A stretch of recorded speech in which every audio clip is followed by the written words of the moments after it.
7절 말씀에 너희는 스스로 깨끗하게 하여 거룩할지어다. 나는 너희의 하나님 여호와이니라 라고 말씀합니다. 레위기서에는 거룩이라고 하는 단어가 참 많이 등장합니다. 특히 레위기 18장, 19장, 20장 이 세 개의 장만 봐도 거기에만 거룩이란 단어가 한 30여 번 사용되어지고 있는 것을 볼 수가 있습니다. 그만큼 이 거룩이 중요하다는 사실을 말하고 있습니다. 우리가 지금 책별로 성경을 보고 있는데 창세기, 출애굽기에 보면 이스라엘 백성들을 구원해 내시고 애굽에서 탈출시켜 내시고 그리고 그들에게 계명을 주시고 약속을 맺으시고 그리고 그 약속 가운데서 성막을 지켜야 하시고 그리고 나서 레위기서가 있는 거예요. 약속 계명을 받고 그리고 성전을 짓고 그리고 그 다음 해야 할 일이 있다고 한다면 너희가 거룩하는 것이다. 구별된 삶으로 사는 것이다. 이렇게 말씀하고 있는 레위기서가 우리에게 등장하고 있는 거죠. 그래서 레위기서는 이 거룩이란 단어가 참 많이 등장하고 있는 겁니다. 거룩이 우리에게 매우 중요하다 라고 한 사실을 보여내고 있는 거죠. 단순히 어떤 희생 제사나 어떤 제사장의 중재를 통해서만 거룩하게 되는 것이 아니라 우리 모두가 하나님 앞에, 거룩하신 하나님 앞에 늘 나아가고 그리고 그 나아감을 통하여서 성화와 순종이 이루어져야 되는 것이고 그걸 통해서 하나님과 교제함으로 말미암아 진짜 구별된 삶을 살아낼 수 있다 하는 사실을 말씀하고 있는 것이 레위기서 전체의 주제라고 할 수가 있습니다.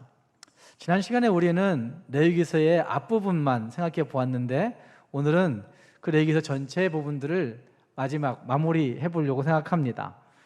레위기서 전체를 생각해 볼 수 있는 두 가지는 이거죠. 하나님께 나아가는 길이 어떻게 나아갈 수 있을까의 문제와 그 다음은 하나님께 나아갔으면 그 다음 하나님과 동행해야 된다라는 사실을 말씀하고 있는 이 두 가지의 이야기가 레위기서 전체의 주제라고 얘기할 수 있습니다.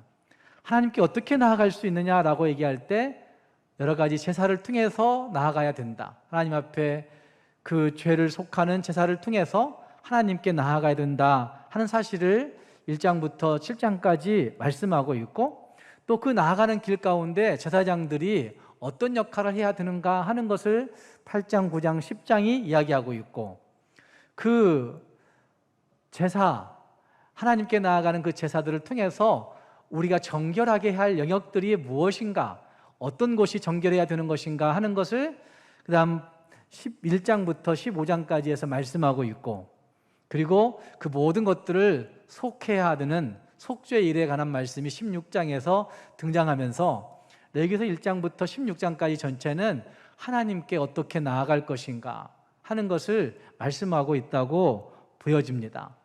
그리고 그 다음 17장부터 마지막 27장까지는 하나님과 동행하는 7가지의 절기들을 소개하고 있고 그 7가지의 절기들은 우리의 삶 속에서 생활의 규범들로 어떻게 지켜야 되는가의 문제를 잘 말씀해 주고 있습니다.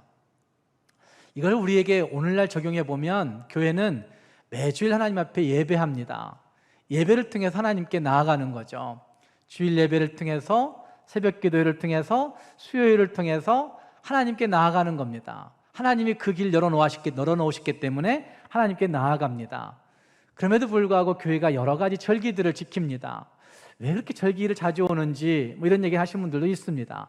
그런데 절기를 레위기서에 적용시켜 본다고 한다면 그 절기를 지킬 때마다 그래, 하나님과 이렇게 동행하는 것이구나, 하나님과 이렇게 살아가는 것이구나, 내 삶에 부족한 부분들이 어디가 있을까, 이런 것들을 점검하면서 하나님과 동행하는 그 삶을 살아가는 것이 그 절기의 역할이라고 이야기할 수가 있습니다.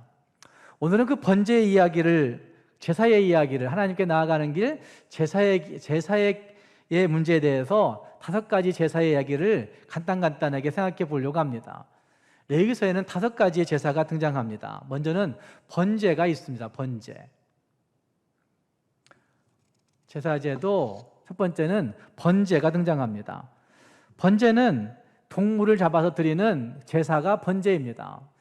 번제는 동물을 잡아서. 그런데 잘 생각해 보시면 하나님께서는 예배자들에게 올바른 동물을 조심스럽게 잘 선택해서 그 머리에 손을 얹고 그리고 그 의식에 맞춰서 제물로 드리게 했습니다. 동물을 어떤 걸 드려야 되느냐 이것이 문제가 아니라 사실은 그 예배자들이 올바른 동물을 잘 선택하여서 의식에 맞게 드린다 하는 사실이 중요한 문제죠. 뭘로 드리느냐가 문제예요. 비둘기로 드리느냐, 양으로 드리느냐, 소로 드리느냐 이게 문제가 아니라 올바른 동물을 잘 선택해서 그에게 의식에 맞게 하나님 앞에 번제로 드리는 것, 이것이 중요한 문제라는 말입니다. 거기에도 여러 가지가 있습니다. 피를 제단에 뿌리고 하나님께서 기뻐하시는 향기로 제단에 태워서 드리는 예배, 그것이 제 번제라고 이야기할 수 있습니다. 번제란 용어는 원래는 올려간다, 하나님께 올려져 간다라는 의미를 가지고 있는 단어가 번제죠. 드리다, 불 이런 뜻도 가지고 있긴 하지만 하나님께 올려간다, 올려진다 이런 표현을 가지고 있는 것이 번제란 용어입니다. 또 어떤 해석에서는 이렇게도 얘기합니다. 하나님께 드려진 제물로 제단 위에 완전히 타버린 것이 번제의 의미이다, 이렇게 해석하는 사람도 있습니다. 하나님께 드려진 제물로 제단 위에서 완전히 타버린 그것이 번제다, 이렇게 얘기하기도 합니다. 그래서 이것은 하나님 앞에 올려지는 것이고 더 중요한 것은 완전히 태워서 드리는 제사였다라고 한 사실에 우리는 집중해 볼 필요가 있습니다. 그것은 우리의 제사 가운데 완전한 헌신, 전적인 헌신, 완전히 태워지지 않고는 안 되는 예배이구나 라는 사실을, 그 정신을 볼 수가 있는 것이죠. 그래서 이것을 이렇게 요약해 볼 수 있는데, 하나님께서는 속죄 제사를 드리러 온 예배자들을 받아주시고 속죄를 위해 제물의 피와 몸을 드릴 것을 요구하시고 제사를 기쁘게 받으시는 하나님이시다 라고 한 사실을 볼 수가 있어요. 그리고 그것은 하나님 앞에 전적인 완전히 태워짐으로 말미암아 전적인 헌신을 표현하는 것이죠. 피 흘림을 통해서 올려지는 제사, 번제인 것입니다. 더 중요한 문제는 전적인 헌신, 완전히 복종. 예배를 드릴 때 그런 모습이 우리에게 있을 때 진짜 예배가 되어집니다. 내 자신의 것들을 완전히 하나님 앞에 내어놓을 때 진짜 예배가 되어집니다. 어떤 분들은 그런 생각을 해봅니다. 예배가 은혜가 없다, 예배가 너무 힘들다, 이런 얘기를 합니다. 그러나 잘 생각해 보시면 정말 내 모든 것이 하나님 앞에 쏟아 부어져서 집중하여 드리게 되면 그 예배가 은혜가 있을 수밖에 없고 그것이 능력이 될 수밖에 없는 것들을 우리는 이미 경험하며 살아왔습니다. 그러니까 예배의 가장 중요한 정신은 이 번제에서 보여주듯이 완전히 태워서 드려야 된다, 전적으로 헌신된 제물이어야 된다 하는 사실을 볼 수가 있습니다. 가장 좋은 제물은 무엇일까요? 가장 좋은 제물은 비둘기일까요? 양일까요? 소일까요? 예수님 당시에는 그 비둘기, 양, 소 이런 것들을 매매를 통해서 장난을 쳤던 사람들도 종교 지도자들 가운데 있었던 거죠. 어떤 것을 드리는 것이 가장 좋을까요? 무엇을 드려야 하나님이 가장 기뻐하실까요? 양으로, 소로 드리는 것이 아니라 내 자신을 드리는 것을 하나님은 가장 원하시고 기뻐하실 겁니다. 우리 인생을 드리고, 우리 마음을 드리고, 우리의 생각을 드리고, 우리의 모습을 드리고, 우리의 정신을 드리고, 우리의 인생 전체를 하나님 앞에 드리는 것을 하나님은 가장 기뻐하신다는 말입니다. 가장 좋은 것을 드리는 헌신, 그것이 무엇일까를 우리는 이 번제를 통해서 생각해 볼 수가 있습니다. 그 다음 두 번째 제사는 소제입니다. 소제는 거기 교재 PPT 나와 있는 것처럼 하나님의 백성이 더럽혀지거나 오염되지 않은 가장 좋은 곡식을 감사의 표현으로 제사장들에게 드림으로써 하나님께 대한 헌신을 증거하며 제사장 그중 일부를 불로 태워 여호와께 드리고 하나님께서는 그 헌신을 받고 기뻐하시는 것이다. 레위기서 2장을 이렇게 요약해 보고 있는 거죠. 그러니까 곡식을 드리는 것이고 그를 불로 태워서 향기로 들려지는 제사가 소제였다는 것이죠. 예배자는 하나님께 대한 헌신의 표로 가장 좋은 곡물을 구별하여 가지고 왔던 것이죠. 그리고 또 한 가지 성경을 읽다 보면 그 예배자가 가져왔던 그 곡물 안에 누룩이나 꿀을 넣지 않고 언약의 소금으로 간을 쳤던 것을 레위기서 2장에서는 말씀하고 있습니다. 소금으로 간 쳤구나, 이것이 중요한 게 아니라 언약의 소금, 하나님의 약속된 것으로 그곳에 함께 어우러졌다라고 하는 사실을 볼 수가 있는 것입니다. 그래서 그 제사장은, 그 예배자와 제사장은 그 곡식의 나달을 빻아서 기름과 유향을 넣어 그 불태움으로 말미암아 하나님 앞에 향기로운 제사로 올려지고 자신의 충성을 표현해내고 있는 모습이 거기에 있는 겁니다. 번제나 소제나 동일한 것 한 가지는 완전히 빻아서 완전한 헌신으로 가장 좋은 것으로 하나님 앞에 구별하여 드려 향기로 올려지는 것, 이것이 번제나 소제에서 가장 중요한 문제라고 이야기할 수 있을 겁니다. 가장 좋은 열매를, 가장 좋은 것을 드리는 것은 감사일 뿐만 아니라 정말 충성과 헌신을 표현하는 모습이라고 할 수가 있을 것입니다. 우리를 위해서 가장 좋은 것을 주신 분은 누구시죠? 우리를 위해서 가장 좋은 것으로 충성하시고 헌신하신 분은 예수 그리스도이시죠. 번제고 소제고 할 것 없이 그 모든 걸 통틀어서 우리 인생 전체 가운데서 가장 좋은 것으로 우리에게 헌신하신, 우리를 위해 헌신하신 분은 예수 그리스도이시고, 그분의 헌신을 통해서 우리는 하나님께 받아들여지는, 하나님께 올라갈 수 있는, 하나님과 소통할 수 있는 구원의 백성들이 되어 있는 겁니다. 이 소제는 자기 자신을 하나님 앞에 가장 귀하게 내어놓는 그것을 상징적으로 보여준다 할 수 있을 겁니다. 자, 세 번째 제사는 화목제입니다. 화목제는 예배자는 소나 양이나 염소를 화목제로 가져와 그것을 죽여 제사장에게 그 피를 제단에 뿌리게 하고, 또 예배자는 내장기름과 콩팥을 준비하여 제사장에게 하나님께서 기뻐하신 제물로 태우게 하며, 기름이나 피는 하나님의 것이기 때문에 먹지 말아야 된다라고 한 사실을 레위기 3장이 우리에게 말해주고 있습니다. 그 소나 양이나 염소를 화목제로 가져와서 죽여서 그 피를 제단에 뿌리게 하고 그 모든 것들을 태우게 해서 하나님께 올려드리는 것, 번제와 비슷한 부분이 없지 않아 있는데, 어쨌든 이 예배 화목제는 하나님과의 화목의 관계를 위해서 드려지는 그 제사라고 이야기할 수가 있습니다. 그래서 하나님께 대속제물을 드림으로 말미암아 하나님과의 화목을 즐거워하고 하나님과 기뻐하는 그 모습 가운데 서는 것이 이 제사, 화목제사의 가장 중요한 대목일 것입니다. 여기서 마찬가지로 태워서 드리는 것에 대해서 이렇게 얘기합니다. 하나님께 복종하는, 하나님의 뜻 앞에 복종하는, 태워서 드리는 것에 대해서 하나님께 뜻에 복종하는 것으로 그렇게 해석하여 얘기합니다. 그리고 화목제는 하나님을 기쁘시게 하는 겁니다. 하나님과의 관계가 회복되어지는 화목을 목표로 하고 있기 때문에 하나님을 기쁘시게 하는 것이다 라고 이야기할 수가 있습니다. 화목제는 하나님과 화목한 관계를 누리기 위해서 그들은 이렇게 예배를 드리며 제사를 드리며 행했던 것을 볼 수가 있습니다.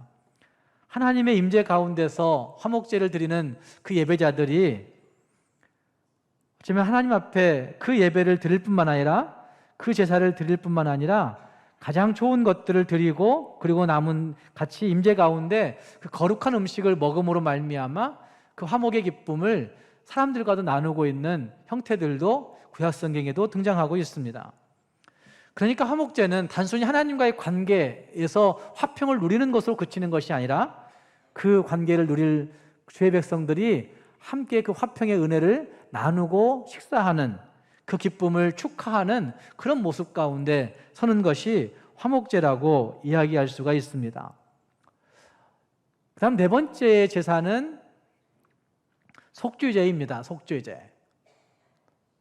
속죄제는 레위기서 4장에 등장하고 있는 말씀들인데, 우발적인 어떤 죄를 지었던 사람들이 그에 합당한 동물로 속죄제를 드리고, 제사장은 그 피를 합당한 장소에서 뿌리고 동물의 내장과 기름을 여호와께 태워드리고, 어떤 경우에는 속죄를 위해서 남은 부분을 짐 밖에 태워서 용서가 이루어지게 하는 일들이 레위기서 4장에 또 5장까지 해서 나타나고 있습니다.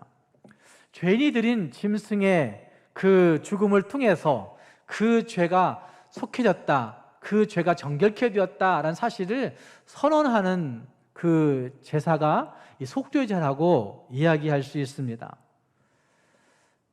이 속죄제는 짐승의 피를 통해서, 그래 내 죄가 이 짐승에 다 전가되었구나 이렇게 믿고 올려드림으로 말미암아 하나님 앞에서 그 죄 용서함에 확신을 갖게 만드는 제사였을 것입니다. 요즘 또 이런 제사가 필요하다고 얘기한 사람도 있습니다. 우린 예수 그리스도를 통해서 단번에 죄 용서함을 받았습니다. 그럼에도 불구하고 우리 가운데 어떤 류의 죄를 범하면 혹시 그 죄에 대해서 이렇게 저렇게 해야만이 용서받지 않을까에 대한 부담감들을 가지고 있는 분들이 참 많이 있습니다. 어떤 문제가 생기게 되면 혹시 내 죄가 용서받지 못해서 벌어지는 건 아닐까, 이런 생각들을 갖는 분들이 있습니다. 그래서 구교에서 하고 있는, 가톨릭에서 하고 있는 고해 성사가 개신교에서도 필요하지 않느냐고 이렇게 얘기한 사람들도 있다는 말입니다. 구교에서는 고해 성사를 하게 되면 신부가 그 즉시 당신의 죄가 사해졌다고 선언해 준다고 합니다. 고백을 하기만 하면, 그래서 무릎을 꿇고 고백하는 사람도 있고 다양한 액션을 취하며 고백하는 사람들이 있는데, 그 고백하고 나면 용서받았어 확신 갖는 겁니다. 필리핀이나 오래된 카톨릭 그 국가들을 가보면, 필리핀에도 그런 일들이 있는데 밤새도록 카톨릭 성당에 고해성사에 줄을 서는 것들을 본 적이 있을 거예요. 그래서 밤 늦게까지도 그 줄 서서 고해성사하고 죄 고하고 용서함 받았다라고는 확신 가지고 돌아가는 사람들, 서 있을 때까지는 그냥 괴로워하다가 그 신부 만나고 너 죄 용서 받았느니라 이렇게 선언하면 웃으면서 돌아가는 그런 모습들, 우리는 그것이 필요 없는 존재들입니다. 그럼에도 불구하고 이 속죄제의 제사가 레위기서에서 드려진 것을 보면서, 아, 하나님 앞에 죄가 용서함 받기 위해서 그렇게 정성껏 가지고 나갔던 때가 있었구나 라는 사실들을 보면서, 가장 좋은 정성, 가장 귀한 정성, 가장 아름다운 정성을 다 바쳐서 우리의 죄를 용서해 주신 그 예수 그리스도의 은혜가 얼마나 큰가를 우리는 그 사건 통해서, 이 속죄제의 제사를 통해서 느낄 수 있어야 되는 것이죠. 아기가 없는 살인에도 불구하고, 아기가 없는 어떤 죄악에도 불구하고 황소로, 순념소로, 암양으로, 어린 양으로 각종 희생물들을 가지고 그 하나님 앞에 나아갔던 구약시대의 그 백성들처럼 죄에 찌들리고 죄책감 가지고 살아간 자들이 아니라, 죄의 성격 때문에 괴로워하지 아니하고 정말 하나님께서 우리를 완벽하게 용서해 주셨구나라는 확신을 가지고 자신 있게 하나님 앞에 나아갈 수 있는 태도들이 우리 모두에게 필요한 것입니다. 속죄제는 정결함이 가장 큰 주제이고 하나님이 정결케 해주신다라고 한 사실을 선언받는 것이 속죄제의 가장 중요한 대목이라고 이야기할 수 있습니다. 그렇게 볼 때 우리는 예수 그리스도를 통해서 정결함을 힘입었다라고 하는 확신, 그 확신을 반드시 가지고 있어야 되는 것입니다. 죄를 지을 때마다 하나님 앞에 괴로워하지 말고, 이제는 예수 그리스도의 피로 나는 깨끗하게 되었다 선언하면서 죄의 자백을, 죄 때문에 고통하는 일들을 더 이상 행하지 말고 하나님과의 관계 가운데 깊이 설 수 있는 우리 모두가 될 수 있기를 바랍니다. 마지막 5번째 제사는 속건제입니다. 속건제. 설명글에 적혀 있듯이 하나님의 백성이 하나님의 거룩한 소유를 범하거나 그분의 거룩한 이름에 반하는 죄를 짓거나 이웃을 속이고 그에 대해 거짓 증거하는 사람은 잘못에 대해 전액 보상하고 거기에 추가금을 더해 제사장에게 속건제를 드림으로써 하나님 앞에 속죄를 이루어야 했다라고 하는 거예요. 레위기서 5장 14절 말씀부터 6장까지에서 나오고 있는 것입니다. 속죄제와 조금 결이 다른, 결국 같은 속죄제의 이야기지만 약간 결이 다른, 죄의 성격이 조금 다른 것 같은 그런 모습의 것이 거기에 있습니다. 문제는 보상해야 된다는 것이고 회개해야 된다는 겁니다. 보상해야 된다는 것이고 회개해야 된다는 것입니다. 하나님 앞에 회개하지 않으면 안 되는 거죠. 제 성전 건축할 때 여기 다 무너뜨리고 그리고 밑에서 예배할 때인데 수요일 날 저를 기다리던 어떤 여성분이 있었어요. 근데 그분이 정말 저를 오후부터 기다린 거예요. 늦게까지. 제가 올 때까지. 그래서 왜 그를 누굴까? 자기 이름 말 안 하고 기다리니까. 제가 그러고 왔는데 제가 전주 공업대학에서 그 겸임교수 할 때 그 교목실장의 교회를 제가 1년 섬겨줬어요. 당회 그분이 1년 연수 나가는 바람에 1년 섬겨줬는데 그때 그 교회에 교목실장의 부인이죠. 그 교목실장 담임 목사의 사모님이 오신 거예요. 저한테 1년 맡겨놓고 굉장히 불안했던 것 같아요. 호주 가셔가지고 그래가지고 6개월 하고 사모님 들어왔어요. 들어왔는데 교회를 안 나오셨어요. 그런데 교회 사무실 간사를 통해서 제가 하는 설교를 녹음을 시켜가지고 녹음 파일을 받으셨어요. 그리고 저희를 굉장히 경계하는 듯한, 제가 그때 개척할 수 있는 두 번째 가능성이 있는 때였어요. 광명에서 섬기던 교회가 거기 안수 집사님들, 장로님들 중에서 저보고 목동 지역에 개척을 하자고, 자기네들이 광명으로 내려오기 싫으니까 목동 지역에 개척해 달라고 요청했는데 나는 교회 나눠가지고 개척하는 건 싫다. 목동에서 개척했으면 조금 더 나을 수도 있었겠다 생각도 해볼 때가 있어요. 그랬고 두 번째가 전주에서예요. 공업대학 교목하면서 그 교회 이제 목사님이 1년 떠나 있는데 그 사이에 장로님들 제가 당회를 계속 운영하니까 매달 당회하니까 장로님들 중에서 목사님에게 불만이 있던 사람들이 저한테 목사님 교회 개척합시다 자꾸 얘기한 거예요. 제가 안 한다 그랬어요. 그런데 그런 얘기 저한테 하지 마시라고. 그런데 저의 설교를 자꾸 녹음하시고 좀 저를 경계하는 듯한 그런 일들을 함으로 말미암아 제가 참 불쾌했었죠. 그래서 그분 오시고 나서 제가 과감하게 교회 그만두고 나와버린 거예요. 같이 섬길 수 있는 형편이 됐을 텐데 협동 목사로. 그랬는데 그리고 한 20년이 넘어간 거예요. 20년이 넘어간 거예요. 그런데 오셔서 얘기하시는 거예요. 목사님, 제가 그때 목사님 너무 경계했어요. 그리고 제가 목사님 설교를 녹음하라고 간사에게 시켰어요. 이런 얘기를 사모님이 하시는 거예요. 회개하시는 거예요. 저한테 고해성사 하시는 거예요. 저는 그거 다 잊고 살았었죠. 20년 넘어갔는데 그 문제가. 그런데 그 교회는 제가 나오고 난 다음에 저희 후배가 한 명이 다시 부목사로 들어갔는데 그 친구는 아나운서를 했던 친구예요. 그런데 그 친구가 그 교회 들어가서 그 교목실장 하는 목사님은 이제 학교를 일을 많이 하니까 교회가 조금 공석이 많이 생겨요. 그런 일에서 이제 자꾸 장로님들이 반발이 생기니까. 그런데 그 후배가 들어가가지고 그 교회를 결국 나눴어요. 한 300여 명 모이는 교회가 한 150명이 따라 나가 버려가지고 나눠지게 되었고 어려움을 많이 겪었죠. 목사님과 사모님이.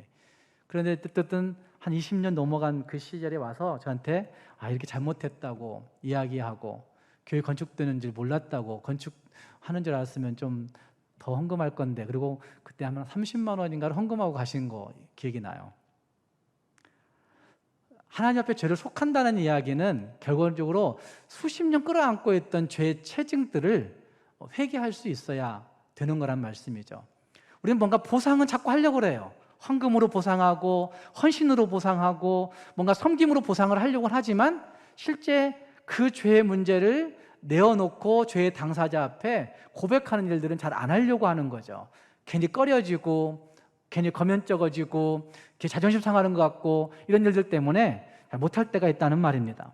그러나 속건제의 정신 가운데 분명한 것은 보상을 하나님 앞에 드리면서 제사하는 것과 동시에 회개, 고백해야 된다는 사실들도 분명하게 이루어지고 있다는 겁니다. 그래서 보상을 요구함과 동시에 회개해야 된다 하는 사실을 말하고 있는 것이 속건제의 정신인 거죠. 정신인 겁니다. 이 5가지 제사들은 결국 우리가 하나님 앞에 어떻게 나아갈 수 있는가의 문제를 잘 말해주고 있는 것이 이 5가지 제사의 문제라고 할 수가 있습니다. 여러분은 하나님 앞에 어떻게 나가고 계십니까? 무엇으로 하나님 앞에 나가고 계십니까? 어떤 마음 자세를 가지고 하나님 앞에 나가고 있는가, 이것이 가장 중요할 것입니다.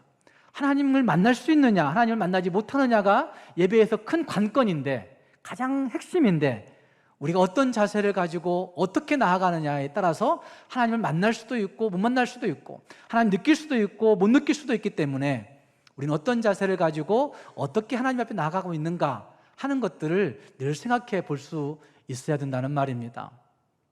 찬송만 할 수 있다고 한다면, 하나님 앞에 예배만 할 수 있다고 한다면, 하나님 앞에 정말 마음껏 기도할 수만 있다고 한다면, 하나님 내가 여한이 없겠습니다 라고 하시는 분들 계십니까?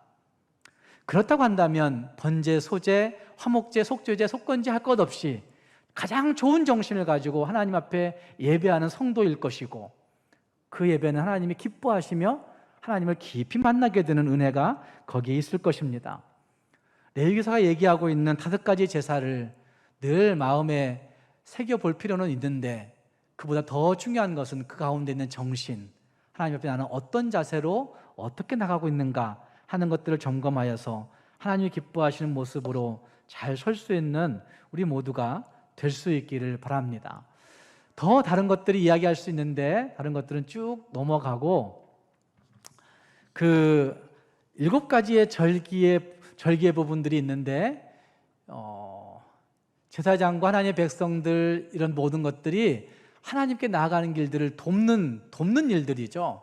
그래서 하나님을 섬기는 자들은 특권 의식을 갖고 자신을 온전히 구별시키며 평생 헌신해야 된다. 특권 의식을 가지라는 얘기가 권력을 행사하라는 얘기가 아니고, 사실은 하나님 앞에서 내가 이와 같은 제사장이구나, 하나님 앞에서 내가 이와 같은 하나님의 백성이구나, 하나님 앞에서 내가 이와 같은 하나님의 대제사장이구나 라는 사실을 분명하게 기억하면서 서야 되는 그런 의식을 여기 특권 의식이라고 이 교재에서는 이야기하고 있습니다. 그래서 그 특권 의식을 가지고 하나님 앞에 자기 자신을 구별시키는 것이 중요하고, 평생 하나님 앞에 헌신하는 일이 우리에게 정말 중요하다는 사실들을 잘 나타내 주고 있습니다. 여러분, 영적 예배 가운데 매일매일 서 계십니까? 하나님 앞에 내 존재가 이런 존재구나 라는 확신을 가지고 하나님을 바라보고 계십니까?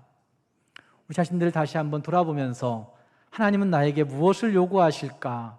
하나님은 나에게 어떤 것을 요구하실까? 늘 돌아보면서 하나님 앞에 바른 순종으로, 바른 헌신으로 나아가 하나님을 경험할 수 있는 우리 모두가 될 수 있기를 주님의 이름으로 축복합니다.